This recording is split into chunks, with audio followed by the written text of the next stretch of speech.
Good afternoon, everyone, and welcome to those here at the College of Law and also to those who join us by video conference in the 22 DLA Piper offices across the continent, from Boston to Los Angeles, from Mexico City to Seattle. For almost a decade, the Vacketta DLA Piper Lecture Series on the role of government and the law has brought some of the nation's most distinguished leaders to the University of Illinois College of Law. And we are grateful to Carl Vacketta and his firm DLA Piper for making this lecture possible. With 2 Illinois degrees, Carl, who's to my left, your right, is a loyal friend and donor, and proud alumnus, and a strong advocate for both the university and the college. I will have more, actually, to say about Carl tomorrow at the investiture of Ralph Brubaker, so I encourage you all to come back and hear more of the story that I'm going to not say today. But in any event, Carl, we are delighted that you will be able to be here for this lecture, and we welcome you and your guest, Ed Ewald, the interim president of the University of Illinois Foundation, here today. And let's thank Carl, please. Now in her second term as a commissioner of the U.S. Equal Employment Opportunity Commission, Kai Feldblum has spent her career advocating for equality of opportunity, particularly in the workplace and particularly for disabled and LGBT communities. She played a leading role in helping draft and negotiate the groundbreaking American with Disabilities Act of 1990, as well as the ADA Amendments Act of 2008 and the Employment Non-Discrimination Act. As a law professor at Georgetown, she founded the Law Center's Federal Legislation and Administrative Clinic and also founded Workplace Flexibility 2010, a project focused on promoting workplace flexibility. We are extremely grateful to have her here to address us today. Please join me in welcoming Commissioner Kai Feldblum.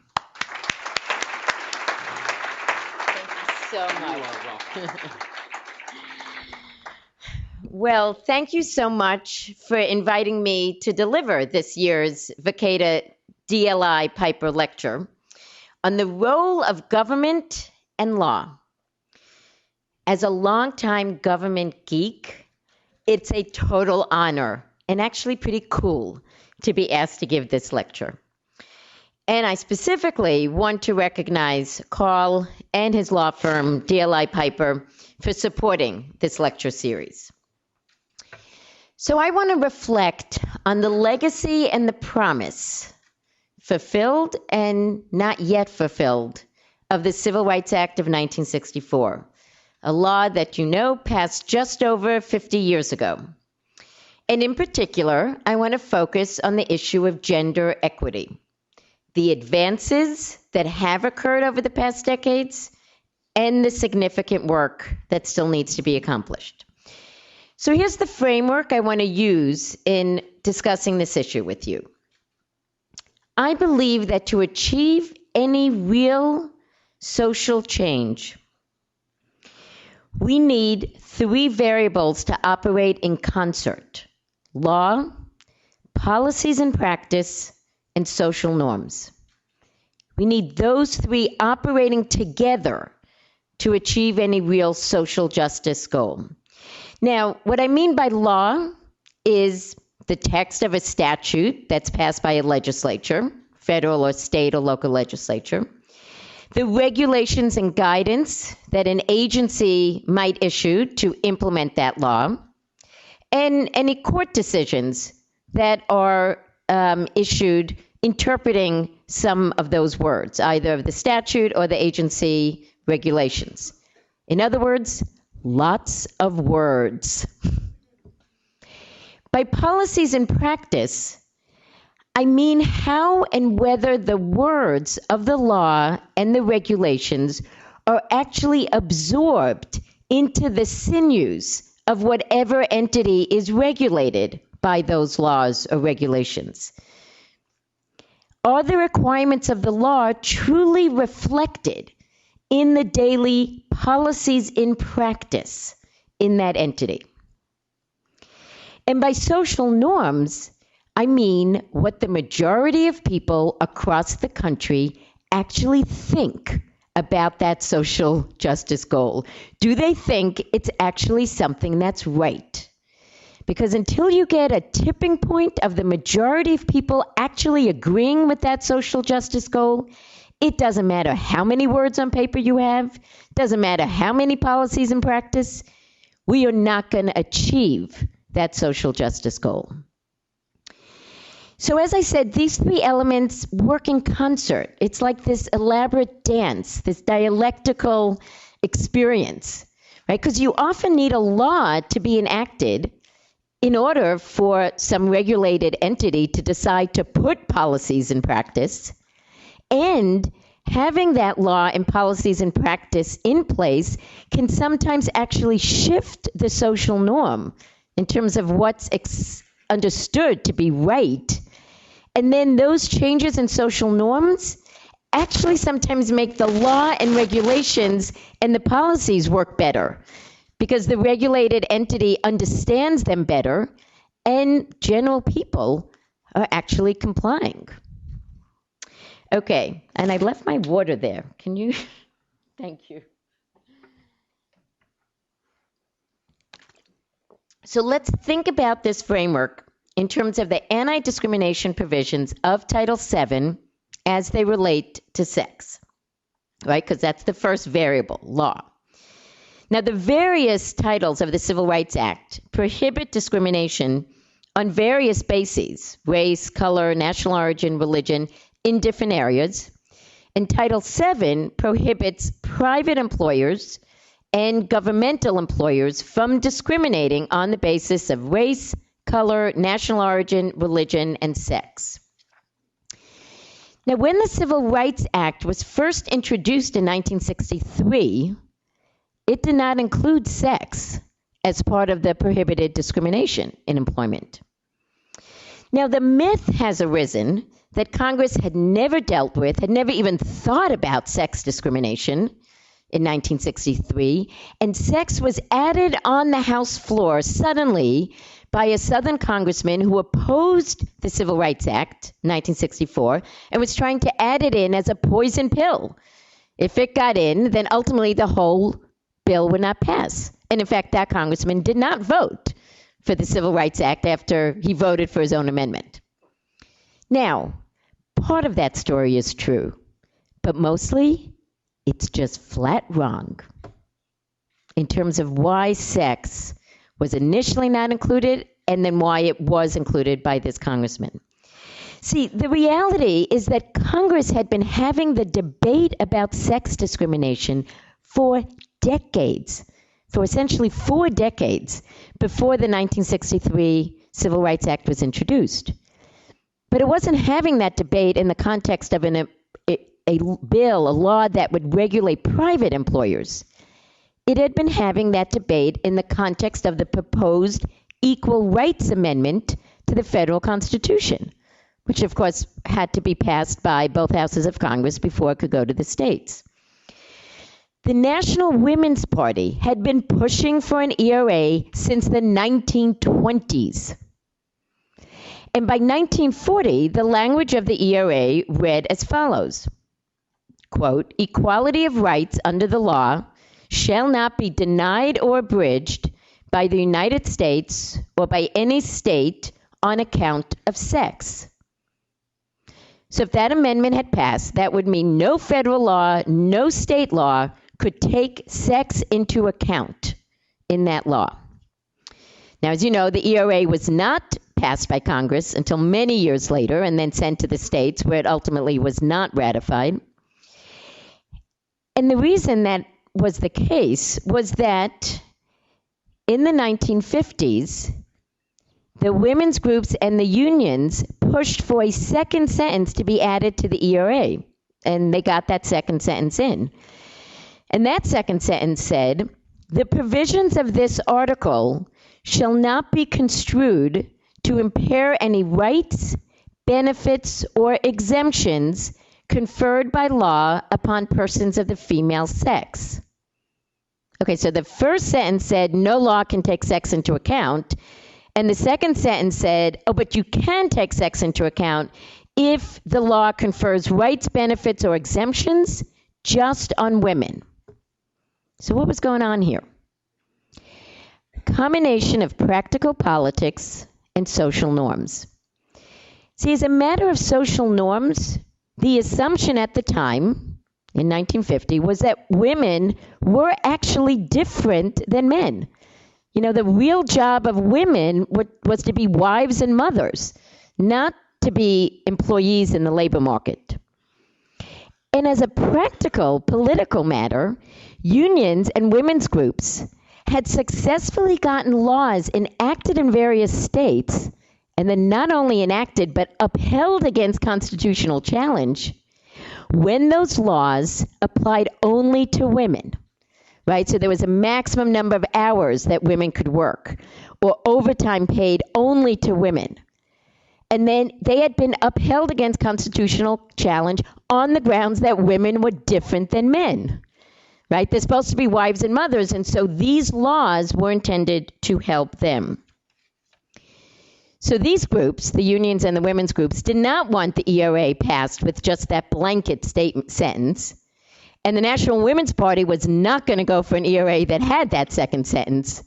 So you had an impasse. Okay, so then 13 years later, 1963, Title VII of the Civil Rights Act is introduced as part of the CRA. And the National Women's Party sees this as a vehicle for at least beginning the sex discrimination prohibition. Now, they were not actually in support of the Civil Rights Act either.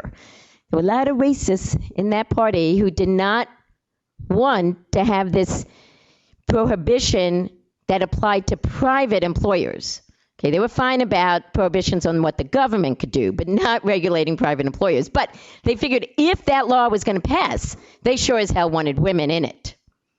So they went to this conservative congressman, Howard Smith, who also opposed the Civil Rights Act, but he'd been the congressman who had been introducing the ERA in the House for the whole past decade. So they went to him because politically they figured, sure, he might pull some members to vote for the amendment who might not vote for the whole bill. That's the poison pill thing, that's correct. But there were lots of people who voted for that amendment because they believed in it. In fact, 11 out of the 12 women members of the House voted for it and spoke eloquently about the need for that provision. Now just think about it. There were only 12 women members of Congress in 1963. All right. Here's the interesting thing, though. The words became part of the law. But because social norms were not yet at a place where men and women were actually considered the same for purposes of employment policy, the EEOC, the commission in which I now sit, which was created by the Civil Rights Act of 64 to implement Title VII, the EEOC and later the courts found it hard to accept Title VII's prohibition against sex discrimination at face value. They just, in a way, could not interpret the words, could not understand the words as actually meaning what they said. So here's an example. So EEOC opened its doors in June 1965, so 1 year after the bill was passed, the law was passed. And in September of 1965, the commission announced its position that sex-segregated advertisements were not violations of Title VII. That sex-segregated advertisements for jobs was not sex discrimination. See, there used to be these things called newspapers in print, okay, and they had this job wanted category, and it would say men wanted, women wanted for jobs. And the EEOC decided this practice did not violate Title VII because the personal inclinations of men and women was such that many job categories were primarily of interest to men or women. So these sex-segregated ads were not discrimination. They were simply helping applicants find the jobs they wanted. Now, obviously, the EEOC explained if a woman applied for a job that was under the men wanted column or vice versa, the employer could not refuse to hire the person based on sex, but the ads themselves were fine. Well, this decision by the EEOC so outraged a bunch of women's rights advocates that they actually created the National Organization for Women in response to that decision. If you go on to NOW's website and look under history, that's what they count, because basically they realized they needed an organization that would hold the agency accountable. And in fact, one of their first successes was to get the EEOC to back off of its position. Now, after this inauspicious start, the EEOC actually emerged as a real leader in shaping the law of sex discrimination. So how did the EEOC do that? One, the EEOC had to take in charges, investigate, decide whether there was reasonable cause to believe discrimination occurred. EEOC used to publish these commission decisions, and in those decisions, they set out what they thought was reasonable cause to think discrimination had occurred. They also issued guidance, regulations, and once the agency got litigation authority in 1972, they started bringing cases. So through these vehicles, the agency said things like, if an employer hires a married man but doesn't hire married women, that's sex discrimination. Shock, right? Or if an employer hires men who has school-age children but doesn't hire women with, children under a certain age, that's sex discrimination. Okay, so these propositions seem sort of, the reason I said shock, right, was like you would think this was sex discrimination. But actually, this was very hard for the courts to get their heads around. I mean, the Fifth Circuit, in a case dealing with the school-age children, said, okay, well, that might seem like sex discrimination, but we cannot believe the members of Congress were so removed from reality that that's what they would mean. So we're just going to say that's not sex discrimination. And the Supreme Court sort of, reversed them by saying, well, that is sex discrimination, but if the employer can show that there's a bona fide occupational qualification to have that rule just against women, well, maybe employers can do it. Okay. Now, not all commission decisions on sex discrimination were positive. So, for example, right early in the 1970s, employees who had been discriminated against because they had transitioned from being male, let's say, to female, brought charges to the EEOC, and the EEOC ruled, well, that's not sex discrimination. I mean, we don't know what it is, but, it's discrimination based on some operation, not sex. Nothing to do with sex. And gay people brought charges because they were like, well, because I'm attracted to someone of the same sex instead of opposite sex, I got discriminated against. I think that's sex discrimination. And the EEOC in early decision said no. I mean, that's sexual orientation discrimination. That's not sex discrimination. Now, the EEOC was a leader in the concept of sex stereotyping as a form of sex discrimination. So early in decisions, guidance, litigation, the EEOC argued that assumptions about how men and women would act on a job, thereby making men and women better for different jobs, or assumptions about how men and women should act on a job, acting on those sex stereotypes, those gender assumptions, that was a form of sex discrimination. So EEOC said that early on. This is, as I say, sort of the development of law, what the words mean. And 25 years after the Civil Rights Act was passed, in a case called Price Waterhouse versus Hopkins, the Supreme Court agreed with that. Right? The Supreme Court said if an employer doesn't want to make someone a partner, that was the case of partner in Price Waterhouse, because they think she's too aggressive, too tough, doesn't wear enough makeup and jewelry, if that's the reason, that's sex discrimination. Okay. One of the things the Supreme Court said in Price Waterhouse, and they just sort of said the sentence as if this was like obvious, they said, you can't use gender stereotypes because, quote, gender must be irrelevant to employment decisions. Gender must be irrelevant to employment decisions, just like race, religion, national origin. Well, that was actually a momentous sentence because literally for 2 decades, the courts had been twisting themselves into pretzels not to read the words in their plain meaning, not to say that sex may not be taken into account. So where are we now? Is it all over? Has sex and gender really become irrelevant in the workplace?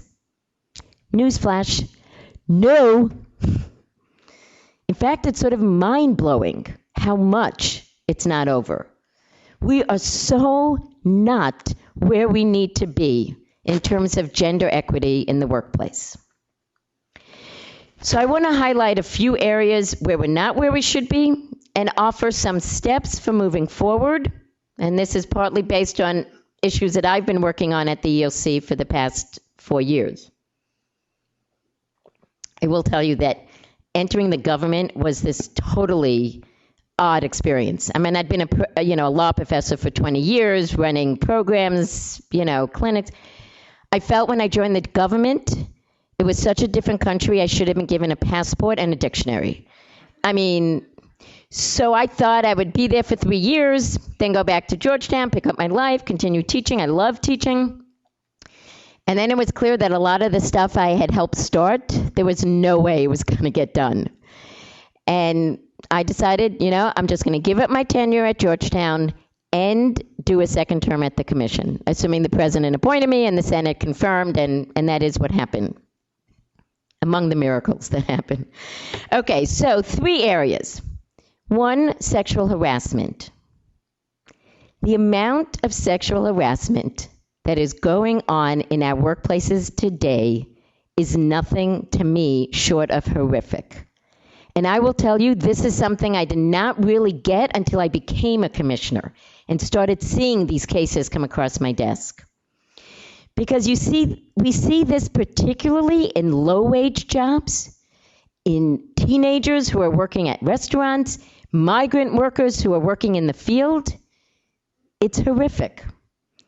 And we see this in non-traditional, male-dominated jobs when women go into those jobs. Now, here's the thing. I believe that law is not enough to deal with this. The policies and practice, you can do a whole lot of training. It's not enough. We need a creative, multi-pronged strategic approach to dealing with this epidemic. To eradicate sexual harassment, government must work in partnership with businesses, with advocacy groups, to develop some proactive strategy that actually changes social norms. Until you get someone in the workplace, a man, sometimes it's a woman, but more often a man, to understand it is not okay to harass a woman in the workplace, to get that person actually believe it in his core, no amount of laws or policies will make a difference, but government has a role to play with businesses, with advocacy groups to try to help make those changes. By the way, I'm a big social media fan. Any of you who do Twitter, I'm a total Twitter fiend at Feldblum. You should all just join, follow me right now. You bring me over to 5,000, followers. I really do think we should be thinking about how to use social media to generate some of this energy. Okay, second,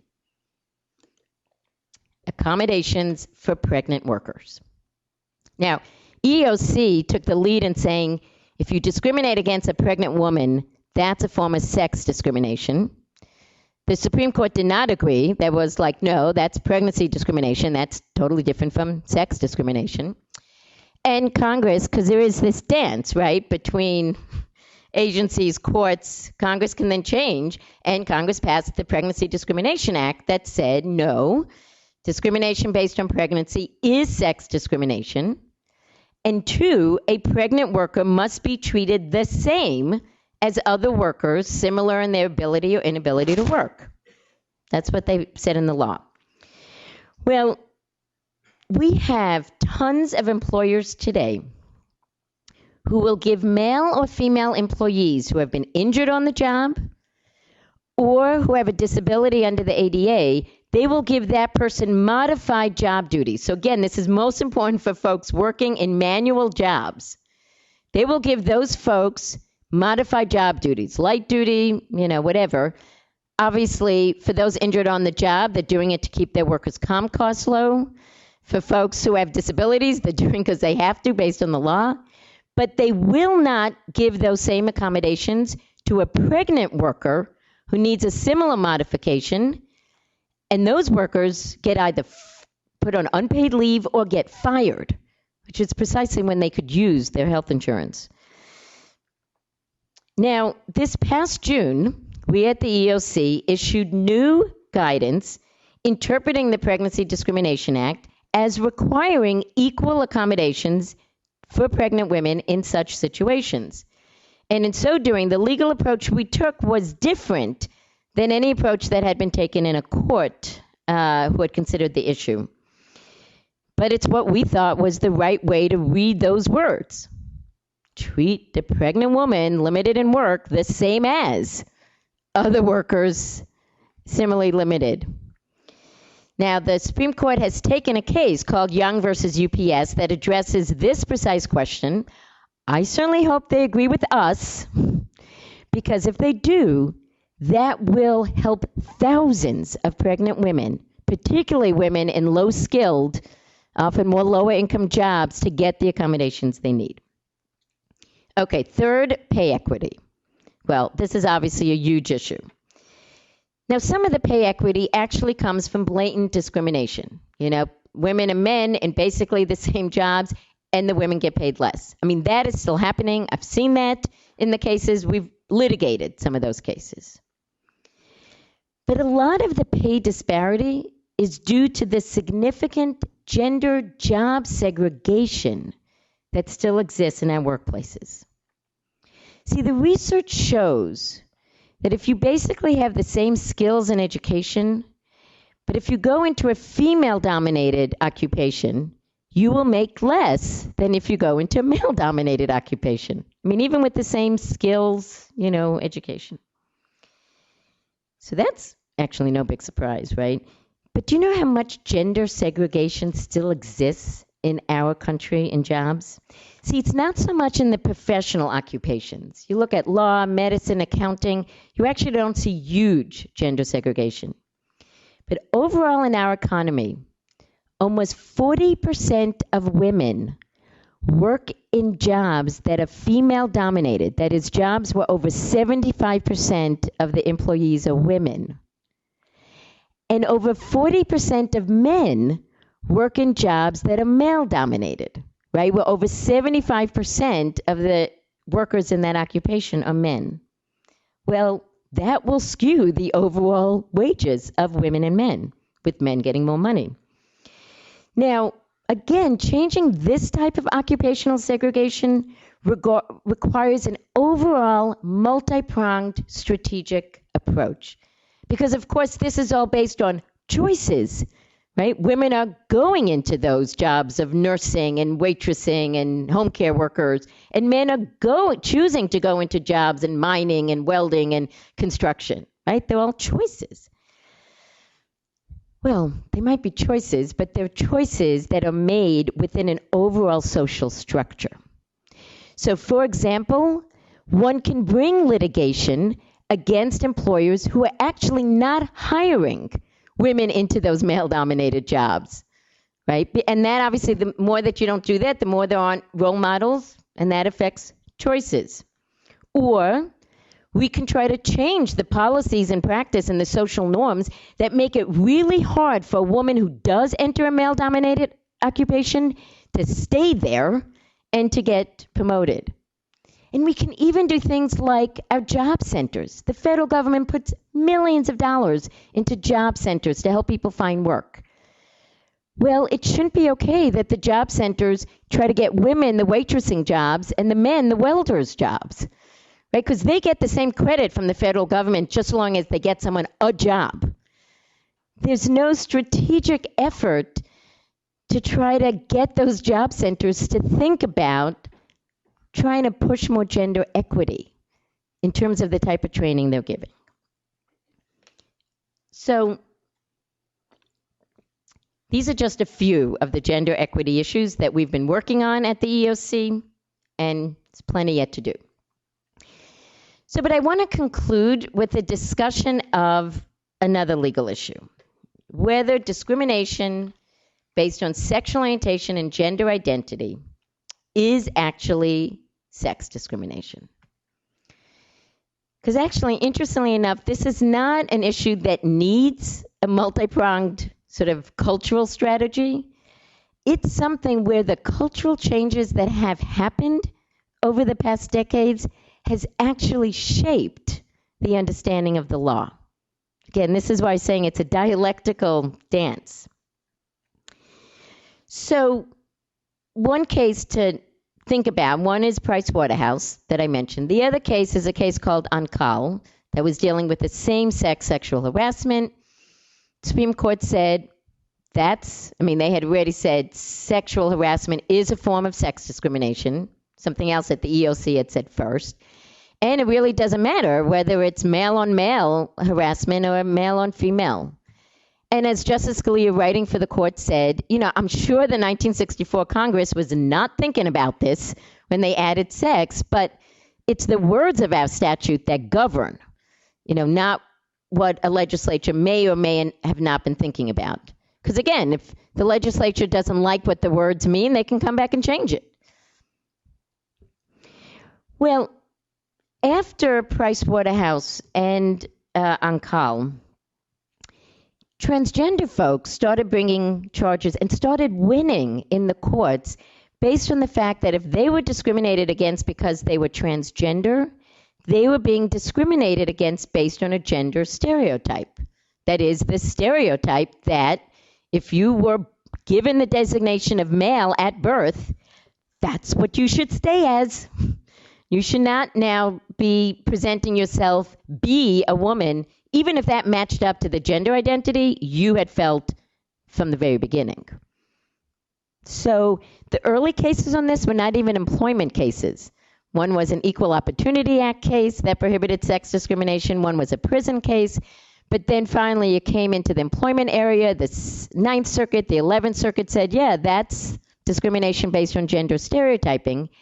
And in April 2012, the EEOC, in a sense, sort of caught up with that analysis.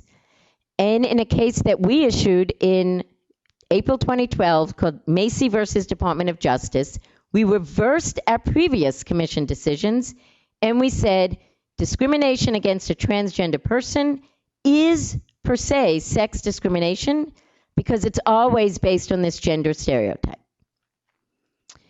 But we also said something else. We sort of resuscitated the basic underlying reasoning of Price Waterhouse, which is that gender may not be taken into account. I mean, if you can show that someone's operating on a gender stereotype, that's evidence that they're taking gender into account. But if you can just show straight out that they're taking gender into account, you don't even have to go to the gender stereotyping analysis. So in that case, in Macy, the director of this lab was willing to hire, it seemed, this person when he thought the person was a man, but when she said she'd be showing up as a woman, suddenly the job disappeared. So that's taking gender into account in the most sort of simple way. So the same transition, the same process has been operating with regard to whether sexual orientation, discrimination based on sexual orientation, is a form of sex discrimination. Although here the EEOC has really been taking the lead. There's been someone out ahead of the courts. So from cases that we decided, really starting from 2011, we adopted this sort of what I call the robust gender stereotyping theory. That is, if you discriminate against a gay person, presumably that's because you're operating under the gender stereotype, the gender assumption that men should be attracted to women and should marry women, and women should be attracted to men and marry men. Right? That's a gender stereotype. Because you see, what had been happening in the courts after Price Waterhouse is a number of courts were protecting some gay people. So if you had a man that really seemed girlish, or a woman who was too masculine. And the plaintiff could prove that there were epithets on that basis. You know, you seem too manly, you seem too girlish. Those gay people could take advantage of the gender stereotyping protection. But as I always said, it's not going to protect the lesbian like me, right? How many of you thought when I stood up here, oh my goodness, that must be the first lesbian commissioner of the EEOC? Like, I don't think so. Maybe those of you who knew, right? But it's not, even though I obviously violate the most basic gender stereotype of who I should be sexually attracted to, who I should want to marry. What the EEOC did, starting in these cases in 2011, just said that's also a gender stereotype. Now, you could get to the same result through the same plain language, right? So, for example, in the marriage cases have really, or the fact that gay people can get married has really illuminated this. Because, for example, in a case that was just decided, Hall versus B&S Railroads, this guy had gotten married to his husband in Washington State. That was permitted. But he didn't get health insurance for his spouse. Obviously, other people on the job, women who were married to men, did get health insurance. He sues under Title VII. The employer says, well, we all know sexual orientation isn't covered under Title VII. Summary judgment for us, please. And the court said, no, not summary judgment. I'm looking at this complaint. I don't see the word sexual orientation anywhere. I just see he's saying a woman who's married to a man would get this health insurance, and he's a man married to a man who doesn't. Looks like sex discrimination to me. And of course, it always should have been sex discrimination. I mean, the words were always, it's not that the words of the statute has changed. It's just that cultural change has happened. So it's almost like blinders can be taken off and they can actually see the words. It's almost like cultural logic had to change before legal logic could prevail. And it's interesting to me because as I've researched this, I've noticed that there was a district court in 2002 called Heller where the judge said exactly this in terms of, hey, this looks like sex discrimination. She wouldn't have been harassed if she was a man dating women as opposed to a woman. A man dating women as opposed to a woman dating woman. That seems like sex discrimination. And also said on the gender stereotyping theory, that harasser clearly thinks this woman should be with men. But it's like it just wasn't picked up. The analysis was there and then it just went into the ether. I don't think it's going to go into the ether now. I mean, number one, we're having this case in Hall, a case called Tavir versus Library of Congress, where the court accepted the gender stereotyping theory. I don't think it's going to go into the ether. To the contrary, I think we're going to start to see courts adopting this theory because the cultural logic has changed. So let me conclude with this.